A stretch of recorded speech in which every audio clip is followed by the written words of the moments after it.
Parole de Dieu ensemble. Matthieu chapitre 12, nous lisons à partir du verset 14. Matthieu 12, 14 à 21. Cela est projeté ici et nous voulons lire ensemble Matthieu chapitre 12, verset 14 à 21.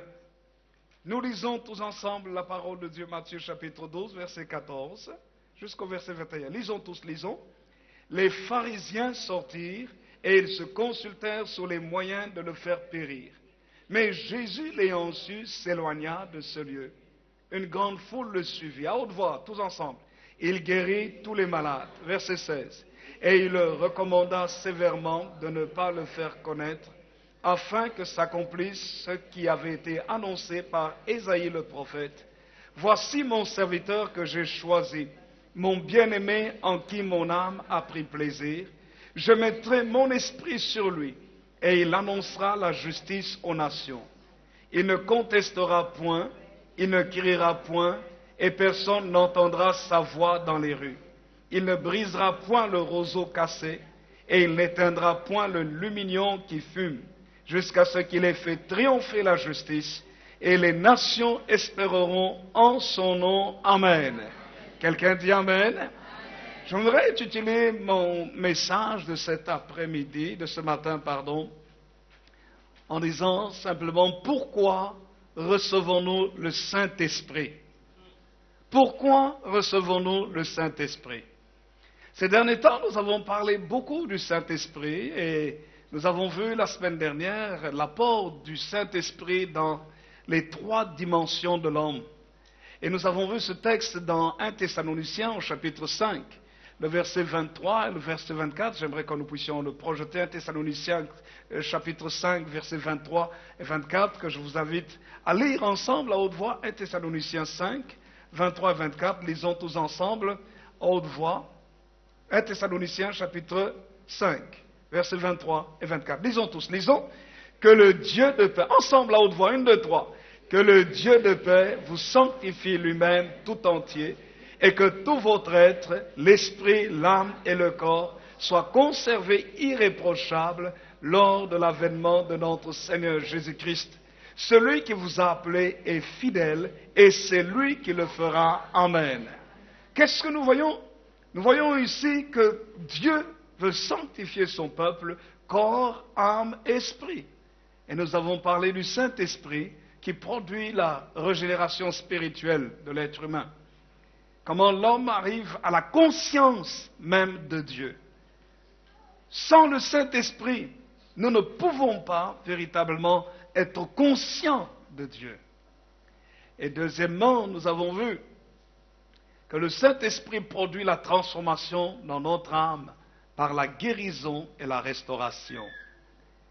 Troisièmement, nous avons vu que le Saint-Esprit nous fortifie dans toutes nos faiblesses. Il fortifie le corps dans toutes ses faiblesses. Pourquoi recevons-nous le Saint-Esprit?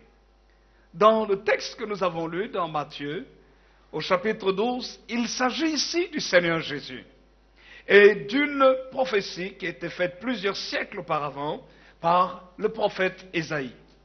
Et qu'est-ce que nous voyons ici du Seigneur Jésus? Il se trouve en fait dans l'adversité. Parce que les pharisiens, c'était des hommes religieux qui connaissaient très bien la Torah, la loi juive, la loi de Moïse, mais qui étaient très légalistes. C'est-à-dire, pour eux, c'était beaucoup plus les traditions, les formes. Et ils étaient vraiment dans le légalisme. Mais ils n'avaient pas beaucoup d'affection dans leur cœur, beaucoup d'amour. Ils étaient dans le droit, l'obligation des règles, des traditions, plutôt que l'affection, l'amour. Et souvent, ils étaient en difficulté devant Jésus. Parce que non seulement Jésus connaissait toute la loi, la Bible dit qu'il était lui-même d'ailleurs, Jésus, et l'accomplissement de la loi. C'est en lui que tous les commandements de Dieu ont été exécutés.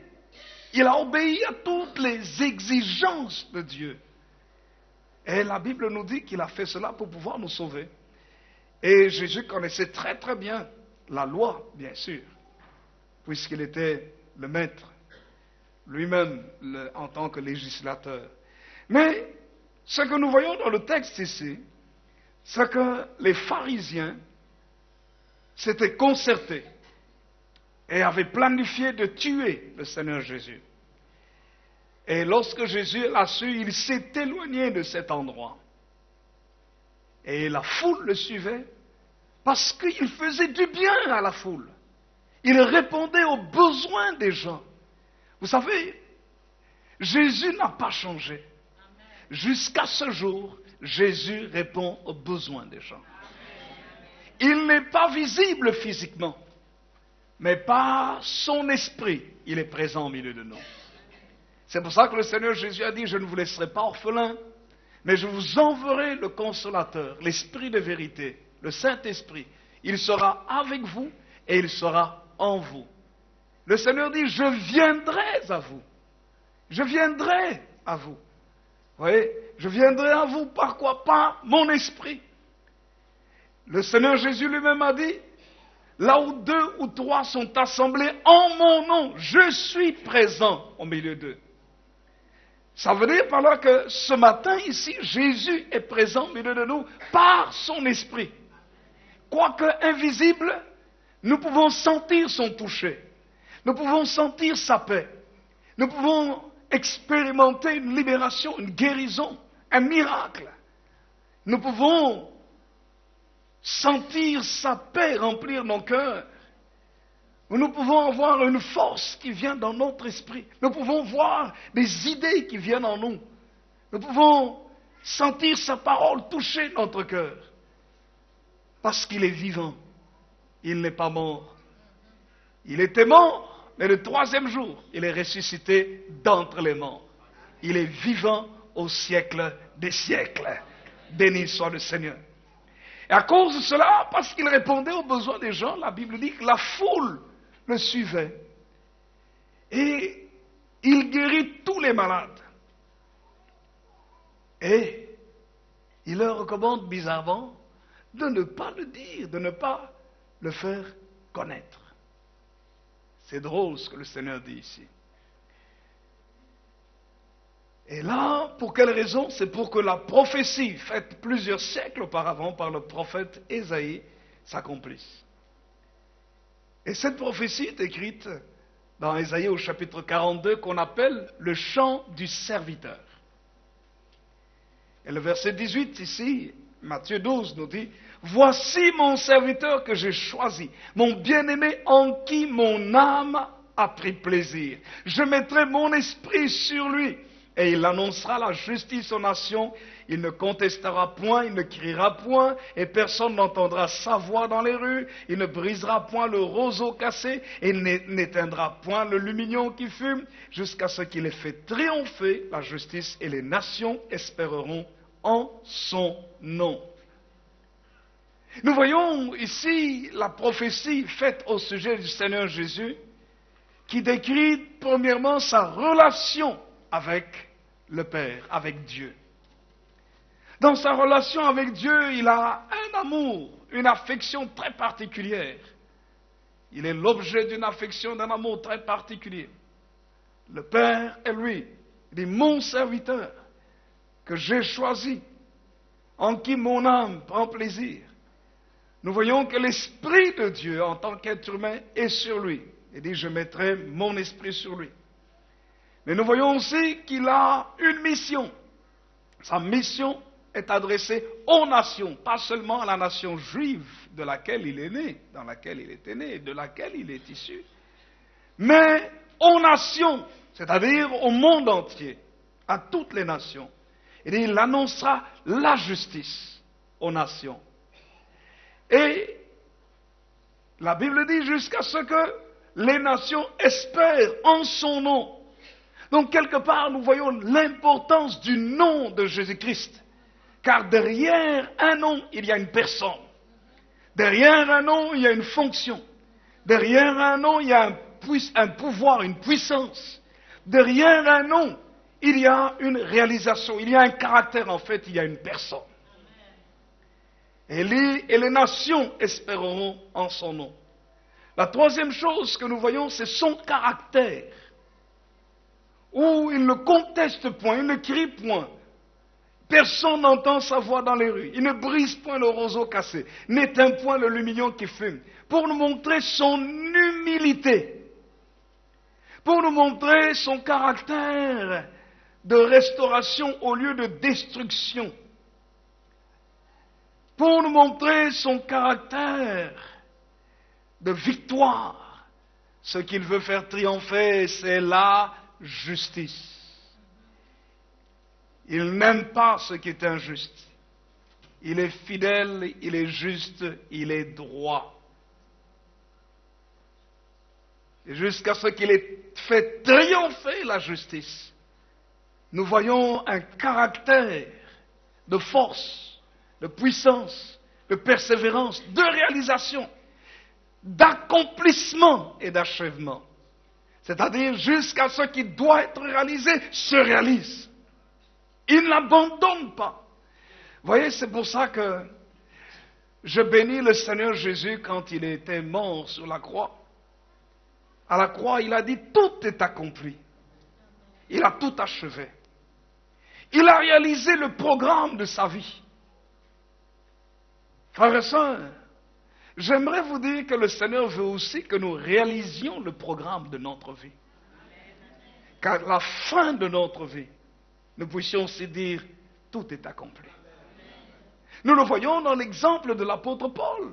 Lorsque l'apôtre Paul parle à Timothée, dans la deuxième épître, dans 2 Timothée chapitre 4, versets 7 et 8, Paul dit, j'ai combattu le bon combat. Qu'est-ce que j'ai fait? J'ai achevé la course. Écoutez, Paul dit, j'ai combattu le bon combat. Ça veut dire qu'il y a des combats qui ne sont pas bons. Il y a des choses qu'il ne faut pas faire. Il y a des luttes dans lesquelles il ne faut pas entrer parce que ce sont des mauvais combats.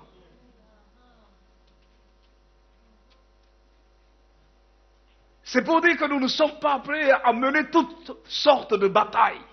Il y a des gens qui doivent mener certaines batailles. Nous devons mener les bonnes batailles. Le bon combat. Est-ce que vous savez que le travail que nous pouvons faire, c'est quelque part un combat? Parce que de toute façon, tous les matins, tu dois te lever, tu luttes. Parfois, avec les collègues du travail, ils ne sont pas toujours aussi gentils que ça. Parfois, c'est même le patron lui-même. Mais il faut aussi être dans le bon travail pour réaliser le bon combat. Le mariage aussi, parfois c'est un combat. Pas parfois. Certains vivent le combat du mariage. C'est pour cela, quand vous n'êtes pas marié, ne vous précipitez pas à vous marier. Non. Pas parce que voilà, il y a la célébration de plusieurs mariages, alors on veut automatiquement vite se marier aussi. Non. Parce que vous pouvez entrer dans un mauvais combat. Mais choisissez le bon combat, la bonne personne avec laquelle vous allez mener le bon combat. Vous savez, le bon combat du mariage n'est pas la guerre entre mari et femme. Le bon combat du mariage, c'est l'homme et la femme qui sont partenaires pour mener le combat de la vie et vaincre. Ça, c'est le bon combat. Quelqu'un peut dire un vrai amen? Quelqu'un dit un vrai amen? Béni soit le nom du Seigneur. Alléluia. Eric, j'ai besoin de toi ici. Gloire au Seigneur. Amen. Le bon combat. Paul dit, j'ai combattu le bon combat. Et il dit ensuite, j'ai achevé la course. Cela veut dire par là quoi? Il ne faut pas commencer seulement, mais il faut terminer. Combien commencent le bon combat dans les études? Ils sont dans une bonne orientation, mais parce qu'ils ont échoué une fois, ils laissent tomber et ils changent d'orientation et ne se réalisent pas dans leur vie.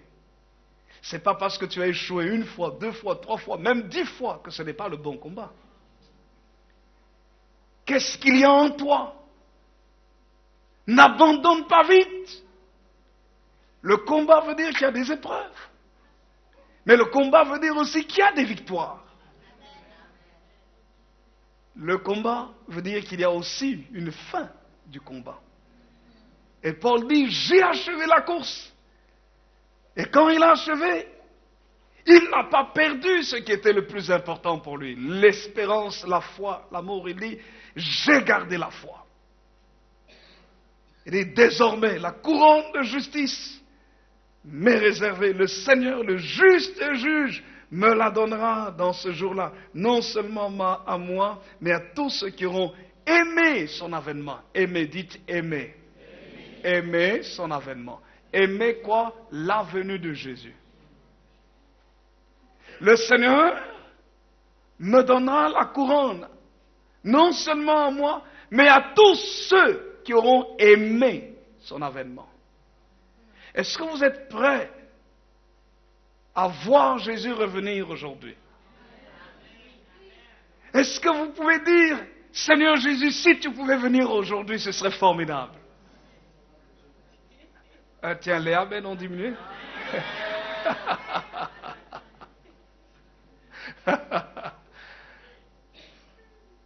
Alléluia. À tous ceux qui auront aimé son avènement. Vous savez, frères et sœurs, parfois je dis souvent, je dis, Seigneur, oh, si tu pouvais venir, tu pouvais venir.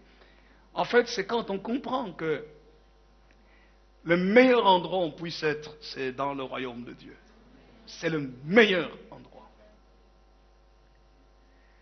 Et le Saint-Esprit, justement, vient pour déposer dans nos cœurs l'amour du Seigneur Jésus.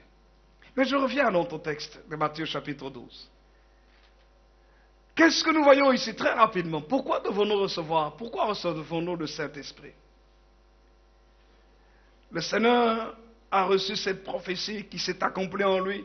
Je mettrai mon esprit sur lui et il annoncera la justice aux nations. La première chose, la première raison, c'est que le Saint-Esprit est la promesse de Dieu pour tous ceux qui le cherchent.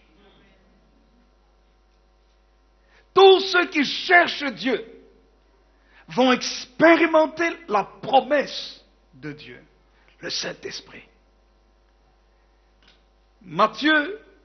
Jean chapitre 7, le verset 37. Nous lisons la parole de Dieu, Jean chapitre 7, verset 37 jusqu'au verset 39. Jean 7, 37 à 39, nous lisons, pour ceux qui n'ont pas de Bible ou qui veulent lire directement ici, cela est projeté. Jean chapitre 7, verset 37 à 39, nous lisons tous ensemble à haute voix, s'il vous plaît. Lisons tous, 1, 2, 3. Le dernier jour, le grand jour de la fête, Jésus se tenant debout s'écria, « Si quelqu'un a soif, qu'il vienne à moi et qu'il boive. Celui qui croit en moi, des fleuves d'eau vive couleront de son sein, comme dit l'Écriture. Il dit cela de l'Esprit que devaient recevoir ceux qui croiraient en lui, car l'Esprit n'était pas encore, parce que Jésus n'avait pas encore été glorifié. Amen. Quelqu'un peut dire un vrai Amen. Jésus dit ici, si quelqu'un a soif, qu'il vienne à moi et qu'il boive. La Bible nous montre que tous ceux qui cherchent Dieu de tout leur cœur, Dieu leur donne le Saint-Esprit. Qui est le Saint-Esprit? Le Saint-Esprit n'est pas, entre guillemets, la force seulement. Mais lorsque nous lisons dans l'Ancien Testament et dans le Nouveau Testament, nous voyons la personnification du Saint-Esprit. Le Saint-Esprit, c'est la troisième personne de la divinité. Ce n'est pas trois dieux. Le vendredi, à la formation des disciples, à un moment donné, j'expliquais au groupe qui parlait sur le Saint-Esprit que lorsque vous lisez dans la Bible, au début, il n'est pas montré, la Bible ne nous parle pas du Saint-Esprit en termes, on ne le montre pas en termes de personne comme telle. Mais c'est lorsque vous lisez plus loin, dans le livre de Job par exemple, il dit l'Esprit de l'Éternel, Job chapitre 33, verset 4, il dit l'Esprit de l'Éternel m'a créé. Et lorsque vous lisez dans le Nouveau Testament, vous réalisez que le Saint-Esprit est une personne, parce que c'est une personne qui parle. L'Esprit dans Actes des Apôtres, chapitre 8, vous voyez que l'Esprit parle à Philippe. Et il lui dit, le Saint-Esprit, ce n'est pas une force qui peut parler, c'est une personne qui parle. À Actes des Apôtres, chapitre 8, verset 29, l'Esprit dit à Philippe, avance et approche-toi de ce char. L'apôtre Paul dit, vous pouvez attrister le Saint-Esprit. Une force ne peut pas être attristée. Ne résistez pas au Saint-Esprit. Ne vous opposez pas au Saint-Esprit. Et nous voyons dans le Nouveau Testament la personnification du Saint-Esprit. Mais dans l'Ancien Testament, Dieu est un Dieu de sagesse. Puisque dans sa sagesse, il ne voulait pas que son peuple se tourne vers d'autres idoles. Vous ne voyez pas dans l'Ancien Testament, comme tel, la personnification claire et nette du Père, du Fils et du Saint-Esprit. Même si les prophètes les annoncent. Mais la majorité des gens voient le Dieu unique. L'Éternel, ton Dieu, est un. Écoute Israël, Deutéronome chapitre 6, verset 4. Shema Israël. L'Éternel, ton Dieu, est un. Pourquoi Dieu insiste là-dessus? Parce que la nation d'Israël se trouvait dans une contrée, dans une région dans laquelle il y avait beaucoup de divinités. Par exemple, en Égypte.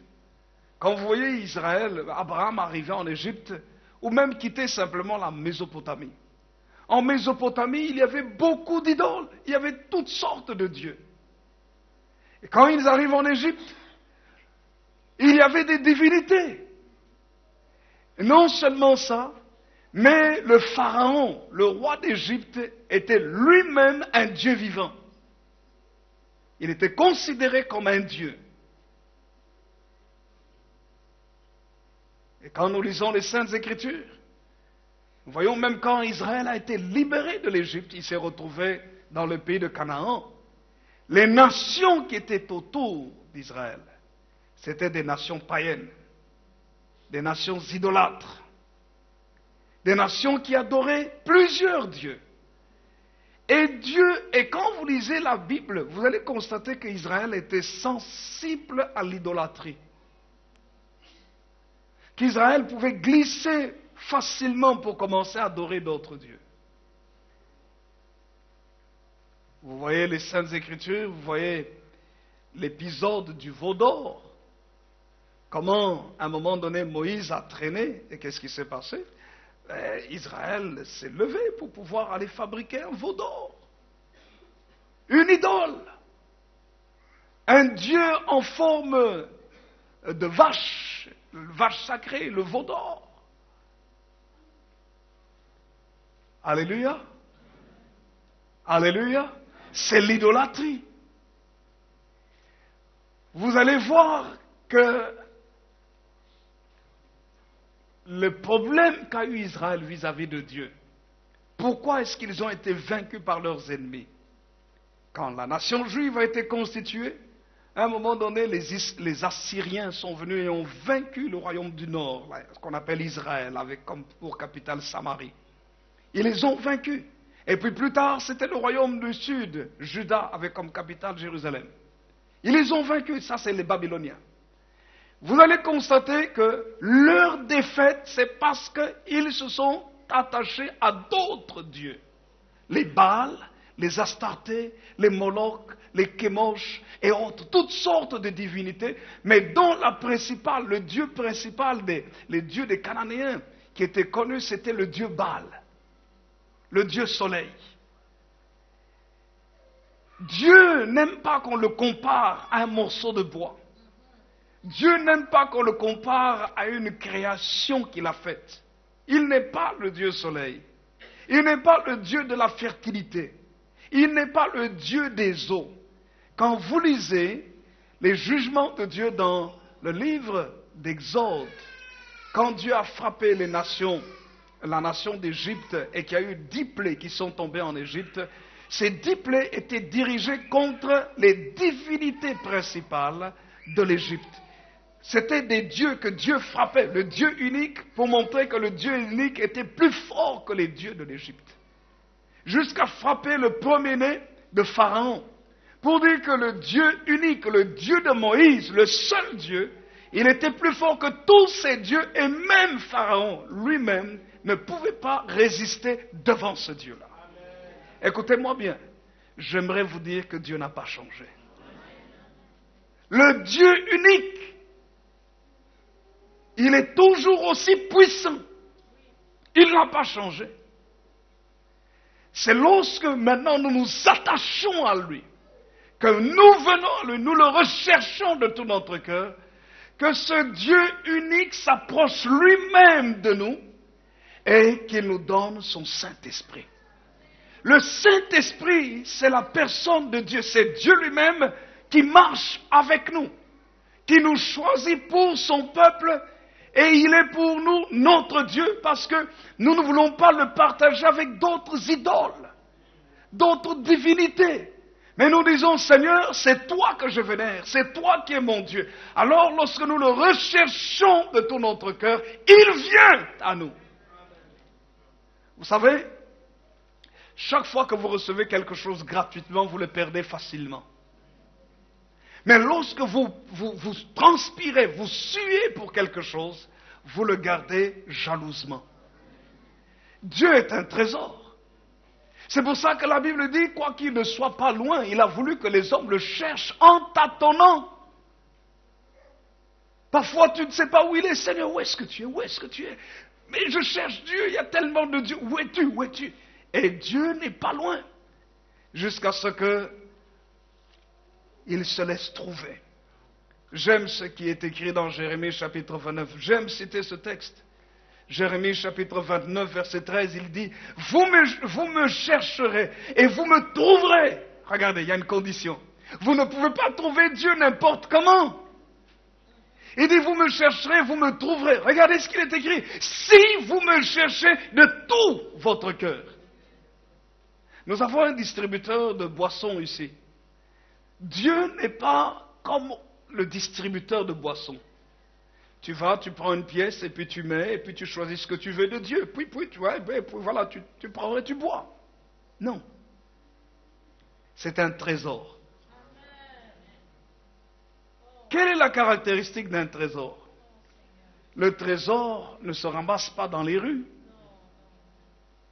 Il faut réfléchir, il faut transpirer, il faut payer un prix pour trouver le trésor. Mais lorsque vous avez trouvé le trésor, la caractéristique du trésor, c'est qu'il vous transforme, il vous enrichit. De la même manière, lorsque vous trouvez Dieu, votre vie est enrichie. Et l'une des plus grandes richesses que Dieu vous donne, c'est sa présence. Son Saint-Esprit. De telle manière que chez vous à la maison, vous n'avez plus besoin de chercher Dieu quelque part. Il est avec vous. Dans votre lieu de travail, quand vous vous déplacez, il est avec vous. Vous venez à l'église, Dieu est avec vous à l'église. Vous êtes dans votre voiture, il est avec vous. Sur l'autoroute, il est avec vous. Vous prenez le bateau, il est avec vous. Vous prenez l'avion, il est avec vous. Partout où vous êtes, il est avec vous par son esprit. Quelle grâce. Vous savez, c'est pour ça que quand je prie, je n'ai pas besoin de chercher Dieu, toi qui es au ciel, qui est loin. Je sais qu'il est avec moi. Je sais qu'il est à côté de moi. Le Saint-Esprit nous est donné parce que le Saint-Esprit est la promesse de Dieu pour tous ceux qui le cherchent. Au plus nous recherchons Dieu, au plus il vient nous communiquer ses grâces. Il vient nous communiquer sa joie, sa paix, sa force, sa puissance, sa sagesse, son intelligence. Il vient nous communiquer des choses qui sont extraordinaires pour notre vie de tous les jours. Deuxièmement, le Saint-Esprit est la promesse de Dieu dans les temps de la fin. Pourquoi recevons-nous le Saint-Esprit? Deuxièmement, parce que le Saint-Esprit, c'est la promesse de Dieu dans les temps de la fin. Matthieu, Actes des Apôtres, chapitre 2, versets 16 à 21. Il est écrit ceci dans les Saintes Écritures. Actes 2, 21. C'est une prophétie de Joël. Actes des Apôtres, chapitre 2, le verset 16. J'aimerais que nous puissions lire ensemble, verset 16 jusqu'au verset 21. Actes des Apôtres, chapitre 2, verset 16 à 21. Lisons tous ensemble, à haute voix. Cela est projeté ici devant. Lisons tous, je prie. Lisons 1, 2, 3. Mais c'est ici ce qui a été dit par le prophète Joël. Dans les derniers jours, dit Dieu, je répandrai mon esprit sur toute chair. Vos fils et vos filles prophétiseront. Vos jeunes gens auront des visions et vos vieillards auront des songes. Oui, sur mes serviteurs et sur mes servantes, dans ces jours-là, je répandrai de mon esprit et ils prophétiseront. Je ferai paraître des prodiges en haut dans le ciel et des miracles en bas sur la terre. Du sang, du feu et une vapeur de fumée. Le soleil se changera en ténèbres et la lune en sang avant l'arrivée du jour du Seigneur, de ce jour grand et glorieux. Alors quiconque invoquera le nom du Seigneur sera sauvé. Amen. Quelqu'un dit Amen. Le Saint-Esprit est la promesse de Dieu dans les temps de la fin. Cela veut dire par là que si nous pouvons expérimenter la présence du Saint-Esprit, c'est que dans la boussole ou dans l'horloge terrestre, nous arrivons vers la fin. C'est quand la fin, nous n'en savons rien exactement. Dieu le sait. Écoutez-moi. Dans ces temps ici, il n'y a jamais eu autant de personnes qui donnent leur vie à Jésus-Christ. Il n'y a jamais eu autant de personnes qui expérimentent le toucher de Dieu dans leur vie. Il n'y a jamais eu autant de personnes dans ces temps ici qui expérimentent des miracles de Dieu dans leur vie. Des guérisons, des délivrances, des libérations. Dieu n'a pas changé. Si nous le cherchons de tout notre cœur, il se révèle, mais il nous montre aussi dans quelle période nous sommes. Regardez un peu. D'un côté, il y a des gens qui se donnent de plus en plus à Dieu, mais vous savez quoi? D'un autre côté, il y a des gens qui se donnent de plus en plus au mal.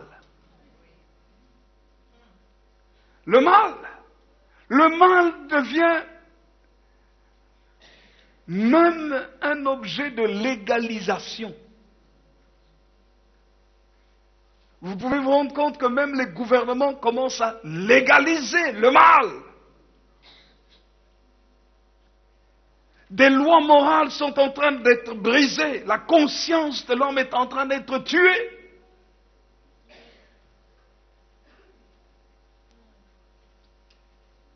Et la Bible nous montre que ce sont les temps de la fin. Où l'immoralité est en train de grandir de plus en plus. Que les gens peuvent faire n'importe quoi publiquement sous le compte de la fête. Vous les voyez en train de faire n'importe quoi en pleine journée, autorisés par des gouvernements. Différents types de parades, et dans ces parades, vous voyez que c'est des parades de la débauche. Mais autorisées. Débauche publiquement autorisée par des gouvernements. C'est le temps de la fin. Où les hommes sont en train de rechercher des lois de plus en plus bizarres. Où il y a la confusion dans le genre. Où on est en train de tout faire pour amener, même dans la vie des enfants, la confusion du genre. En fait, on est en train de détruire le genre, qu'il n'y ait plus cette clarté entre le genre masculin et le genre féminin. Il faut qu'il y ait un mélange, genre masculin, genre féminin, transgenre, des masculins qui se transforment en femmes, des femmes qui se transforment en hommes, des tout. C'est la confusion. Et derrière tout ça, qu'est-ce qu'on veut essayer de faire? Aussi mettre la confusion dans la relation que l'être humain doit avoir, dans, entre guillemets, l'expression de l'amour. Et on est prêt à faire n'importe quoi. Ou des gens qui aiment tellement les animaux et qui veulent vivre avec des animaux comme ils veulent vivre avec des êtres humains, ils sont prêts à même vouloir défendre leurs droits. Le droit même de se marier à des animaux. C'est la réalité. Ce n'est pas la science-fiction. Qu'est-ce que cela veut dire? Cela veut dire par là que Satan, le diable, veut détruire le plus possible l'image de la gloire de Dieu dans l'être humain. Dites à votre voisin, tu es le reflet de la gloire de Dieu. Mais écoutez-moi bien. La Bible dit que dans les temps de la fin, Satan sait qu'il a peu de temps. Il sait que les anges de Dieu doivent venir le prendre, le lier pendant 1000 ans. Il le sait. Pour que le règne de paix, le millénium s'établisse, s'installe sur la terre. Que les hommes vivent sur la terre un temps où il n'y aura plus de guerre, plus de troubles, il n'y aura plus de mal, où la paix, la justice vont régner. Satan sait qu'il va être lié pendant 1000 ans. Mais avant ce temps-là, Satan veut détruire le plus possible l'image de Dieu dans l'être humain. Il veut avilir l'être humain. Il veut bestialiser l'être humain. Le rendre comme un animal. Il veut démoniser l'être humain. Vous trouvez ça normal? Comment est-ce qu'on est en train de légiférer pour que les hommes puissent se suicider normalement? Quand ils n'ont pas envie de mourir, ils peuvent prendre des médicaments. Quand ils souffrent un peu, alors que la science évolue, même on peut encourager les gens aussi à se tuer, à mettre fin à leur jour, en disant qu'ils seront mieux. Satan est un menteur. Écoutez-moi bien. Vous savez pourquoi Satan le fait? Satan veut qu'il y ait le plus possible de personnes avec lui dans l'enfer. Alors il pousse les gens à se suicider, en faisant croire que si tu te suicides, tu vas à l'euthanasie, que tu prends la décision de ta propre vie, tu seras bien de l'autre côté. Tu en auras fini avec la souffrance de l'autre côté. Satan est un voleur. Satan le diable est un menteur. Satan le diable est un mauvais. Mais vous savez quoi? Satan fait croire qu'il est fort. Satan le diable n'est pas plus fort que Jésus-Christ. Satan le diable n'est pas plus fort que le Saint-Esprit. Satan le diable n'est pas plus fort qu'un enfant de Dieu rempli du Saint-Esprit. Satan le diable n'est pas plus fort. La Bible dit, celui qui est en nous, l'Esprit de Dieu qui est en nous, est plus grand que le diable qui agit dans ce monde. Mais vous savez quoi? Aujourd'hui, au travers des chanteurs, des chanteuses, des stars à la télévision, les gens vendent leur âme au diable pour avoir du succès pendant un certain nombre d'années et mourir tôt. Mais pour aussi montrer aux gens qu'il est bon d'avoir ce type de vie. C'est un mensonge de Satan pour amener le plus possible d'hommes, de femmes, de jeunes gens, d'enfants avec lui en enfer. Parce que si quelqu'un meurt sans Jésus-Christ, et la Bible dit clairement, il est réservé aux hommes de mourir une seule fois, après quoi vient le jugement. Hébreux chapitre 9, verset 27. Hébreux 9, 27 le dit clairement. Il est réservé aux hommes de mourir une seule fois. Après quoi vient le jugement? Quand quelqu'un meurt, c'est fini pour lui. On peut faire toutes les belles prières. Vous savez, Satan est tellement menteur qu'il vous fait croire que quand vous avez un accident, c'est au moment quand vous avez détruit votre voiture que vous pouvez prendre l'assurance. Vous ne prenez pas l'assurance quand vous avez fait l'accident. Vous prenez l'assurance quand ça. Avant. Mais Satan fait croire aux gens que non, tu peux vivre comme tu veux. Il suffira que quand tu te retrouves en enfer, enfin que tu trouves de l'autre côté de la mort, Dieu vient te dire qu'est-ce que tu veux faire dans mon paradis. Et puis il suffira qu'il y ait quelqu'un chez toi à la maison qui prie, qui aille, d'ailleurs qui ne va d'ailleurs pas en général dans l'église, hein, mais qui prie pour toi. Et puis Dieu aura pitié, il va t'amener au ciel parce que Dieu est tellement bon. Mais c'est vrai que Dieu est très bon, mais Dieu n'est pas bête. Dieu est très intelligent.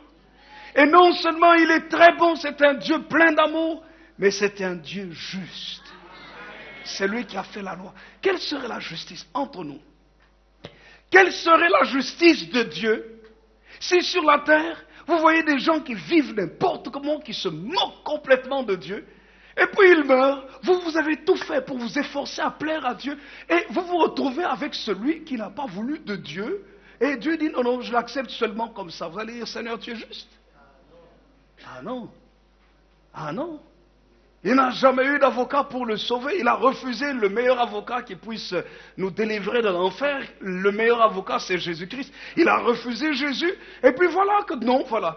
Vous serez d'accord qu'un prisonnier ou quelqu'un qui vient, qui tue les gens dans la ville de Liège, et puis on devrait le mettre en prison normalement, et puis le juge dit non, c'est pas grave, laissons-le continuer à faire ce qu'il veut. Ah bon?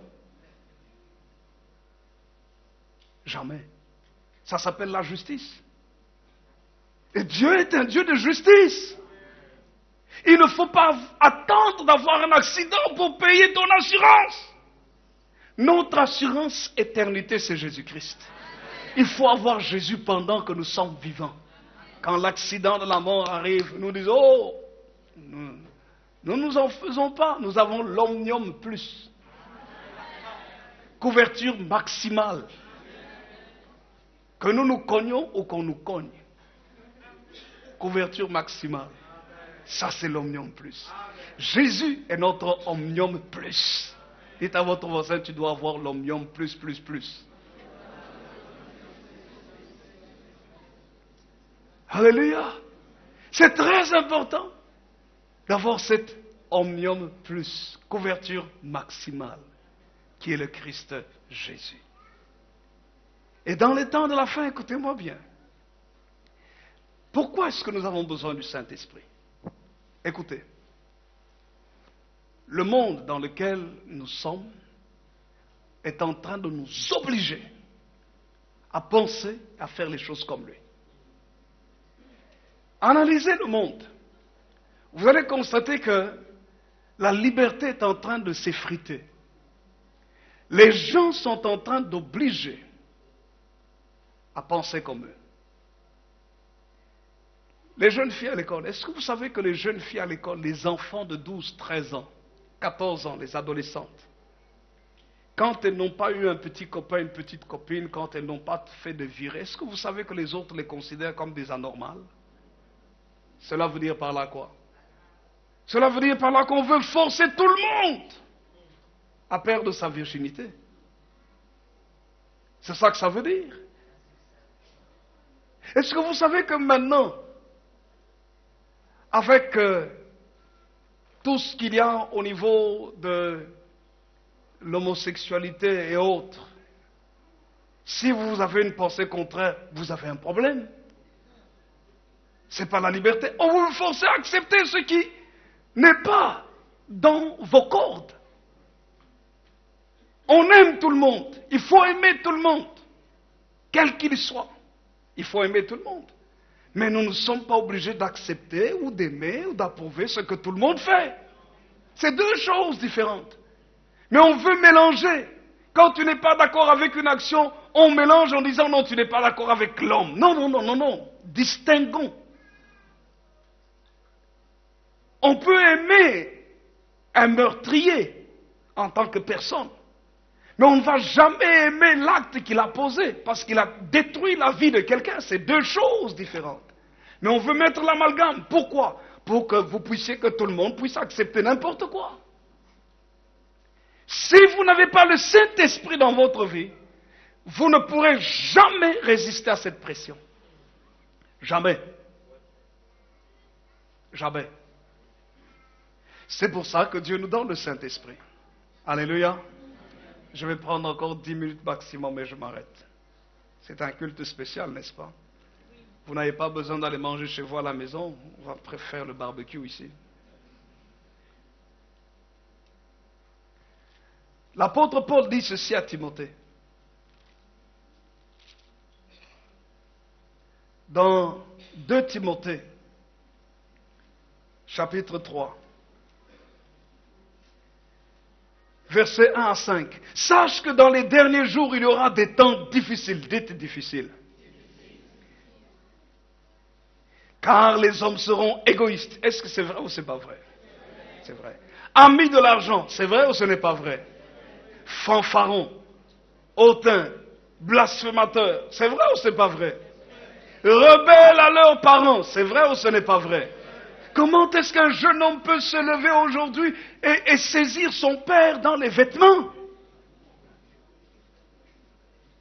Une jeune fille peut se lever et tirer les cheveux de sa maman.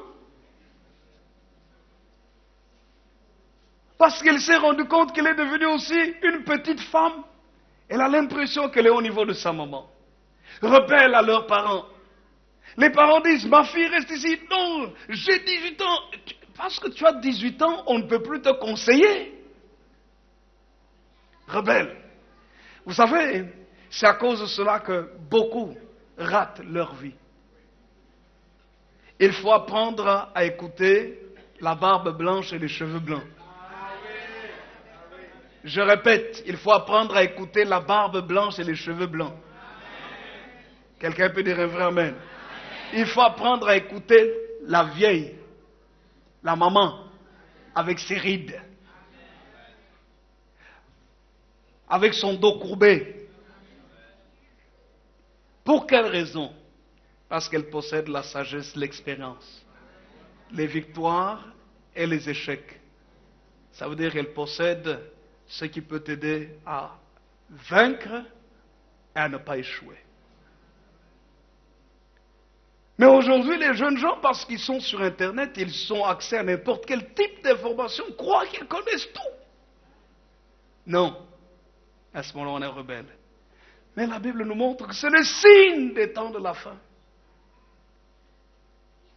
Irreligieux. On n'aime pas prier. Insensible. Quelqu'un a un problème à côté, on ne l'aide pas. Déloyaux. On ne tient pas parole.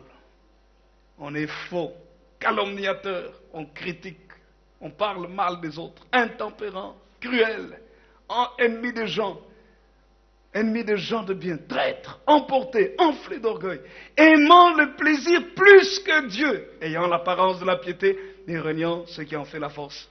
Et Paul dit ceci au verset 5, éloigne-toi de ces gens-là. Quelqu'un peut dire un vrai amen. Écoutez-moi bien. Sans le Saint-Esprit, tu ne peux pas résister à l'égoïsme. Sans le Saint-Esprit dans ta vie, tu ne peux pas résister à l'esprit de rébellion et de division. Parce que ce sont des choses qui s'imposent, qui viennent pour troubler la pensée de l'être humain. Sans le Saint-Esprit, le cœur, où on va devenir insensible, on sera insensible aux problèmes des autres. Nous avons besoin du Saint-Esprit. Dans ces temps de la fin, sans le Saint-Esprit, tu ne peux pas vivre une vie qui plaît à Dieu. C'est impossible. C'est pour ça que tu as besoin du Saint-Esprit. L'Esprit de Dieu est l'Esprit de sainteté. C'est l'Esprit qui nous aide dans notre faiblesse. C'est l'Esprit qui nous aide dans notre prière. Dans Romains chapitre 8, verset 26, il dit, nous ne savons pas ce qu'il convient de demander dans nos prières, mais le Saint-Esprit lui-même nous aide dans notre faiblesse.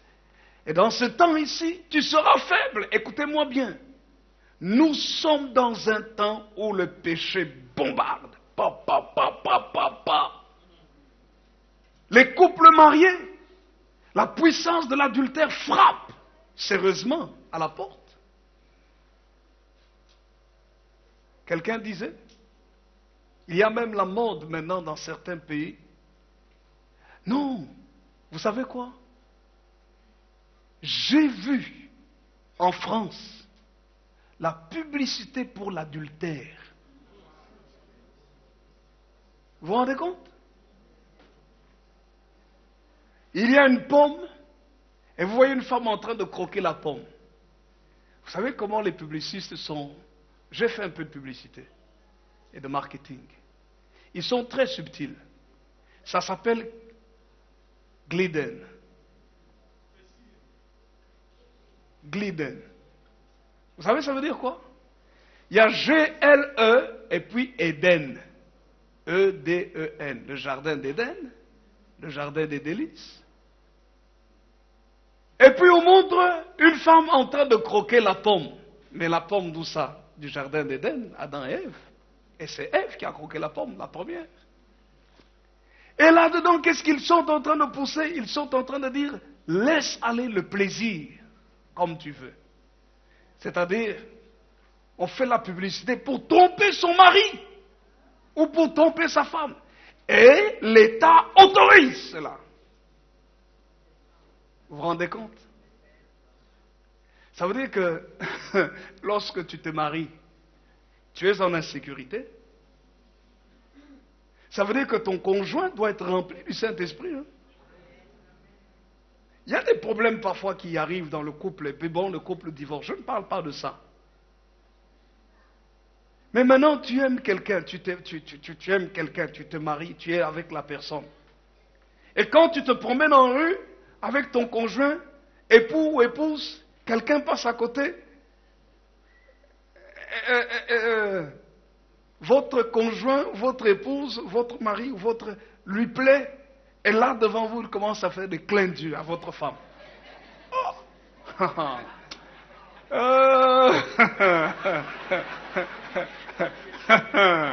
Ah là,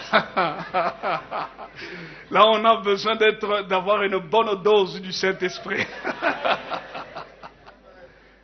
Oh, vous vous rendez compte? C'est terrible. Nous sommes dans un monde dangereux.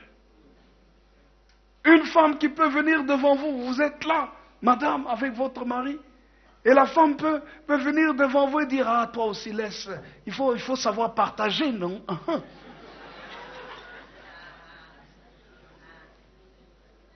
C'est le monde dans lequel nous sommes. Mais c'est la semence, le venin de Satan. Si tu n'as pas le Saint-Esprit, si la femme n'a pas le Saint-Esprit, votre conjoint n'a pas le Saint-Esprit, votre mari n'a pas le Saint-Esprit, écoutez, mais le monde dans lequel nous sommes ici, entre nous, écoutez-moi bien, on n'a même pas besoin que quelqu'un vienne chez vous à la maison. Hein. Il y a même sur Internet. Tu es là? Sur Internet, tu te rends compte? Devant un écran. Il y a des gens qui trompent leur femme sur un écran, qui trompent leur mari sur un écran. Vous vous rendez compte? Ça ne va pas. Et on dit à l'autre là, image virtuelle. Parce que parfois l'autre là, c'est du mensonge. Oh non, je t'aime, je t'aime, je t'aime, je t'aime, je t'aime. Non. Et l'autre dit non, tu es la plus belle des femmes, tu es ceci. Et en général, ce sont les hommes qui vont dans ces histoires-là. Tu es le plus beau des hommes, tu es ceci. Faux, on t'a jamais vu. Et l'autre croit, c'est la vérité. Ah, il se sent bien. Et tu négliges ton conjoint, c'est Satan qui entre dans la maison. C'est pour ça, les hommes, vous savez qu'une étude a été faite même aux États-Unis, que les hommes, les dames, quand votre mari est sur Internet, surveillez-le. Non, c'est la vérité. Surveillez-le. Soyez remplis du Saint-Esprit.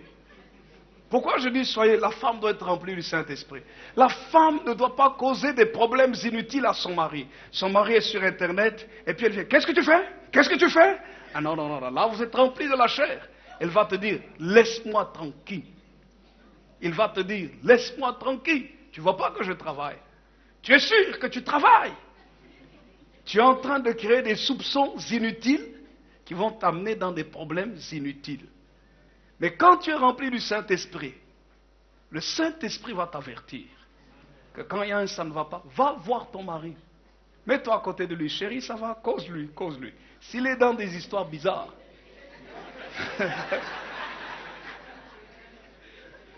tu restes là, tu restes là, tu restes là, tu restes là. Tu vas l'aider. Le but du Saint-Esprit, ce n'est pas de détruire, c'est d'aider.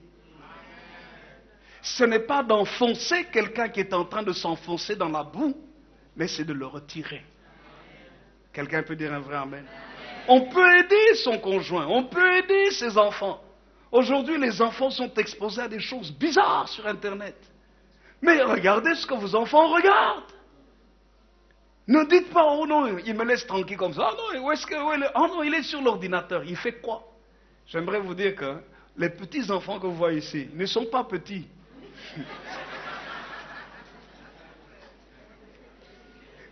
Vous croyez qu'ils sont petits? Détrompez-vous.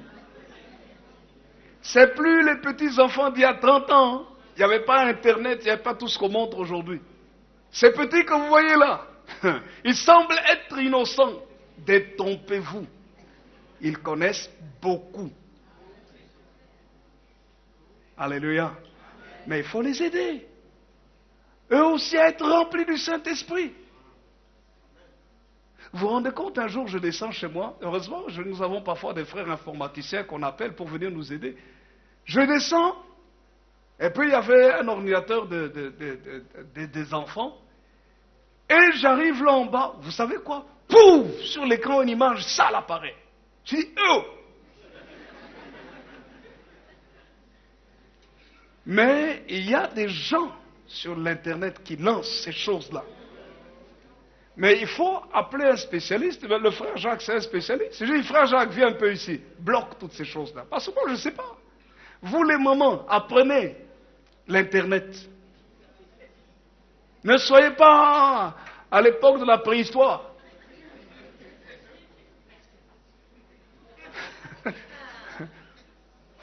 Hein, Janine? Il faut s'y mettre. Alléluia. Parce que l'enfant, il est sur l'Internet et puis dès que vous ouvrez, il fait clic. Il a basculé. Il a un autre écran. Il vous dribble sans aucun problème.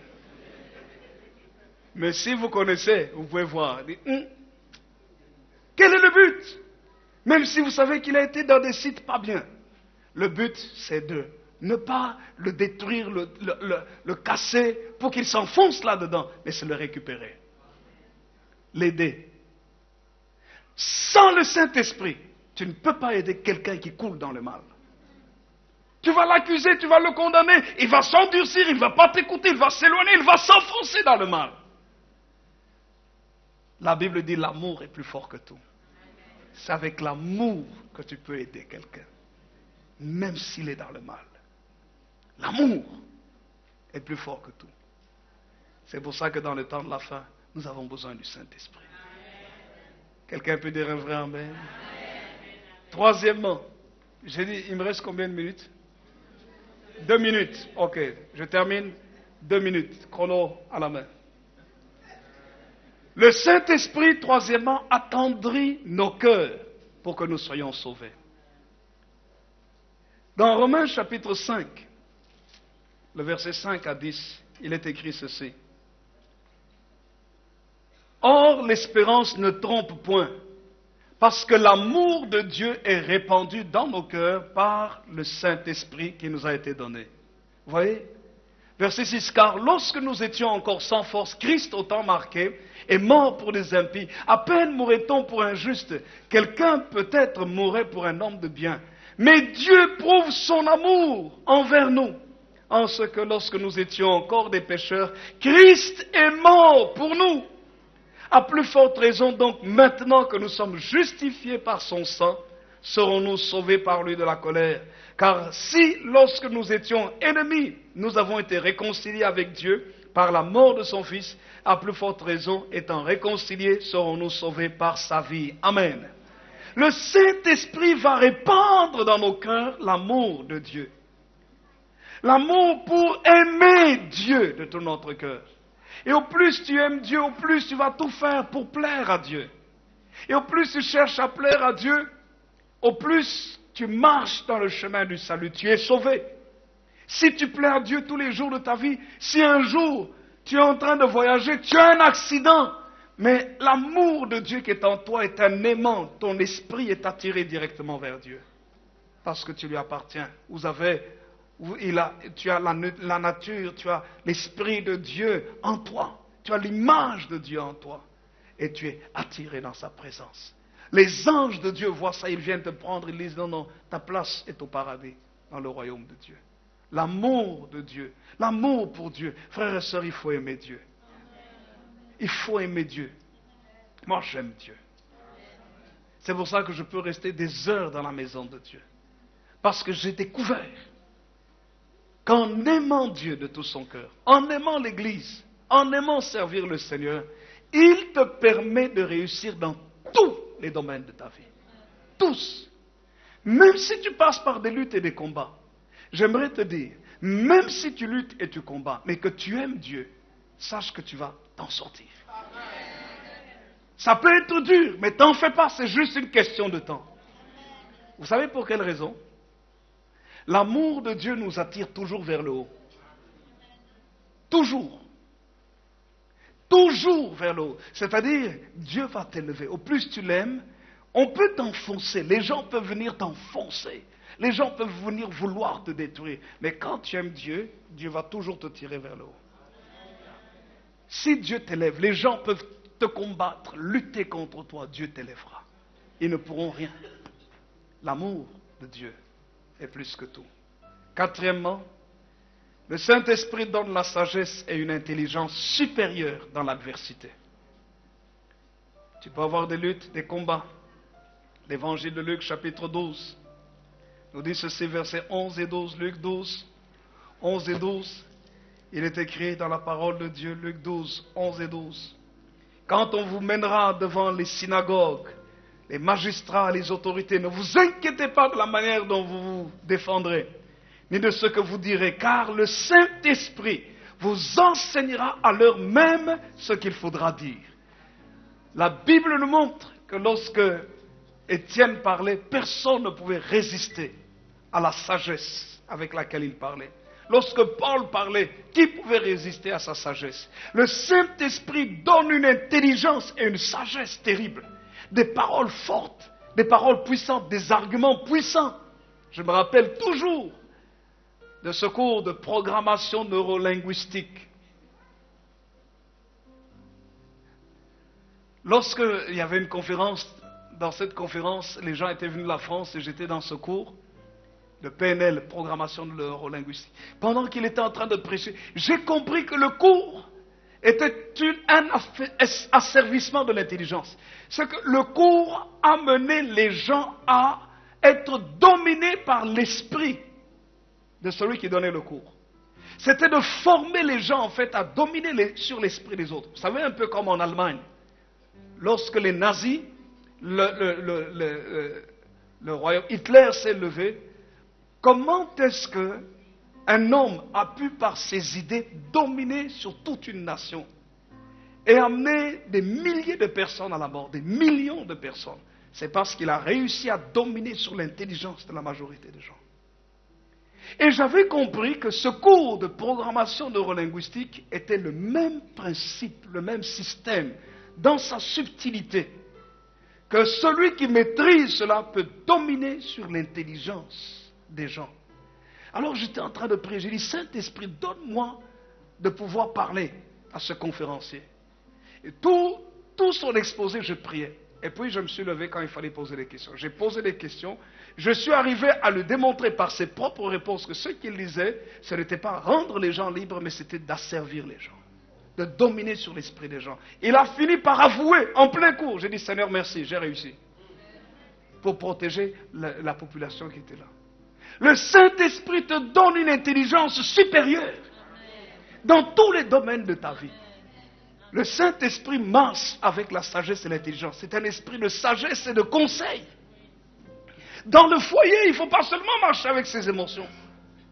Dans des problèmes, il ne faut pas marcher seulement avec ses émotions. Oh non, on m'a fait mal. Oh non, oh non. Non, qu'est-ce que le Saint-Esprit te dit? Quelle est la sagesse et l'intelligence que tu as pour résoudre le problème?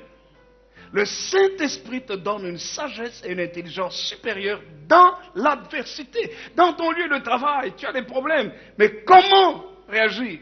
Prier seulement. Prier, c'est bon, mais ça ne suffit pas. Réfléchis. Pense. Quelles sont les solutions? Quels sont les arguments que tu as? Le Saint-Esprit vous donne le développement de l'intelligence. Hier, j'étais avec le service d'ordre et l'accueil. J'ai préparé un questionnaire pour amener les gens à réfléchir. Comment est-ce qu'on peut devenir plus efficace dans ce que l'on fait? Vous allez constater que beaucoup de gens ne réfléchissent pas. Beaucoup de gens suivent la masse, mais ne pensent pas. Dieu nous a appelés à penser, à réfléchir. Parce que quand tu réfléchis et tu penses, tu peux devenir meilleur. Tu peux aller plus loin. Quelqu'un dit Amen? Et je termine par ce dernier point. Cinquièmement, le Saint-Esprit donne d'expérimenter une communion intense avec Dieu et nous fait briller dans le monde et sur les nations. Je répète, cinquième point. Le Saint-Esprit donne d'expérimenter une communion intense avec Dieu et nous fait briller dans le monde et sur les nations.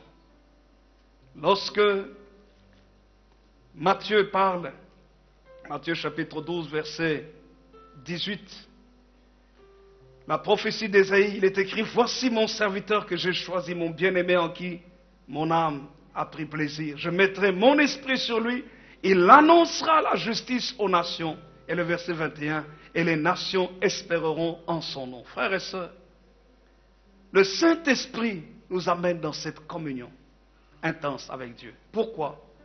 Juste très rapidement, 5 choses. Premièrement, il nous fait comprendre que nous sommes le choix de Dieu. Dites à votre voisin, tu n'es pas ici par hasard, tu es le choix de Dieu. Il dit, mon serviteur que j'ai choisi. Dieu t'a choisi. Quelle grâce d'être choisi par Dieu. Et le Saint-Esprit met cette assurance en toi que tu es le choix de Dieu. Deuxièmement, le Saint-Esprit nous assure l'assurance de l'amour de Dieu. Nous sommes aimés de Dieu. Dites à votre voisin, Dieu t'aime. Tu es le bien-aimé de Dieu. C'est extraordinaire. Il dit, mon bien-aimé en qui mon âme a pris plaisir. Tu es la joie de Dieu. Troisièmement, nous sommes le plaisir de Dieu. Quand Dieu te voit réaliser des grandes choses, Dieu se réjouit. Comme chaque parent, quand il voit ses enfants évoluer, réaliser des grandes choses, ça lui fait plaisir. Nous sommes le plaisir de Dieu. Dites à votre voisin, tu es le plaisir de Dieu. Tu dois être le plaisir de Dieu. Nous expérimentons une plus grande communion intense avec Dieu parce que nous recevons les dons du Saint-Esprit, le caractère du Saint-Esprit, le fruit du Saint-Esprit, la puissance du Saint-Esprit. Et cinquièmement, nous sommes porteurs de la justice aux nations. Nous devons apporter la parole de Dieu. Le monde vit dans le désordre, l'injustice, toutes sortes de mal. Mais la parole de Dieu, la Bible que nous avons, c'est un livre de justice. Comment il faut s'occuper des pauvres, aider les abandonnés, supporter le faible, amener chaque homme à comprendre que c'est bon de s'attacher à Jésus, faire le bien autour de soi, être honnête et droit, marcher dans l'intégrité. Le Saint-Esprit nous aide à tout cela, à montrer à ce monde que c'est possible, avec Dieu, malgré tout ce qui est autour de soi, c'est possible de vivre une vie exemplaire.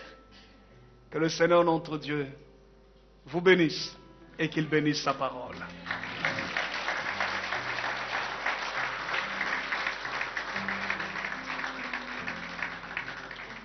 Est-ce qu'on peut se lever ensemble avant de terminer?